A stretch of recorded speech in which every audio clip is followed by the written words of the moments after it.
ಕೇಂದ್ರ ಸಾಹಿತ್ಯ ಅಕಾಡೆಮಿ ಪ್ರಶಸ್ತಿ ಪುರಸ್ಕೃತ ಬೋಳುವಾರು ಮೊಹಮ್ಮದ್ ಕುಮ್ಯಿ ಅವರ ಕಾದಂಬರಿಯ ರಂಗರೂಪಕ ನಟರಾಜ್ ಹೊನ್ನವಳ್ಳಿ ಅವರ ನಿರ್ದೇಶನದ ಸ್ವಾತಂತ್ರ್ಯದ ಓಟ ನಾಟಕವು ಚಾಮರಾಜನಗರದಲ್ಲಿ ನಿನ್ನೆ ಪ್ರದರ್ಶನಗೊಂಡಿತು.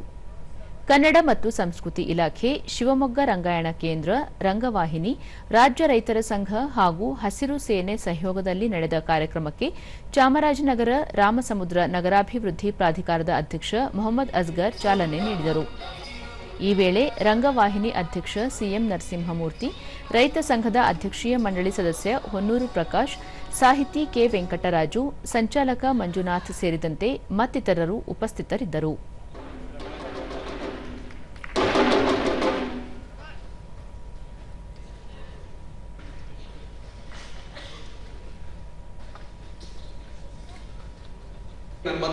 ಅಭಿನಂದಿಸ್ತೇನೆ.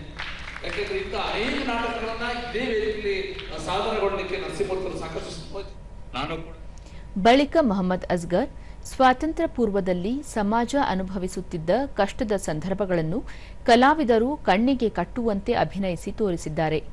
ಜಿಲ್ಲೆಯು ಜಾನಪದ ಕಲೆಗಳಿಗೆ ಹೆಸರಾಗಿದ್ದು, ಮುಂದಿನ ದಿನಗಳಲ್ಲಿ ಕಲಾವಿದರು ಸಹ ತಮ್ಮ ನಟನೆ ಮೂಲಕ ಖ್ಯಾತಿ ಗಳಿಸಬೇಕು ಎಂದು ತಿಳಿಸಿದರು. ಪ್ರತ್ಯಕ್ಷವಾಗಿ ನೋಡುವಂತ ದಿಕ್ಕಿನಲ್ಲಿ ಇವತ್ತು ಈ ಕಲಾವಿದರು ಬಹಳ ಮೆಚ್ಚುಗೆಯಾಗಿ ಕಲಾನ ಇವತ್ತು ನಮ್ಮ ಎದುರುಗಡೆನ ಕಾರ್ಯಕ್ರಮನ ತೋರಿಸಿದ್ದಾರೆ. ರಂಗವಾಹಿನಿ ಅಧ್ಯಕ್ಷ ಸಿಎಂ ನರಸಿಂಹಮೂರ್ತಿ, ಶಿವಮೊಗ್ಗ ರಂಗಾಯಣದ ಸಹಯೋಗದಲ್ಲಿ ಸ್ವಾತಂತ್ರ್ಯದ ಓಟ ಆಯೋಜನೆಯಾಗಿ ಪ್ರಸ್ತುತಿಯಾಗಿರುವುದು ಖುಷಿ ತಂದಿದೆ. ಪ್ರಸ್ತುತ ದಿನಗಳಲ್ಲಿ ರಂಗಾಯಣವನ್ನು ಉಳಿಸಿ ಬೆಳೆಸಬೇಕಿರುವುದು ನಮ್ಮೆಲ್ಲರ ಕರ್ತವ್ಯವಾಗಿದೆ ಎಂದು ಅಭಿಪ್ರಾಯಪಟ್ಟರು.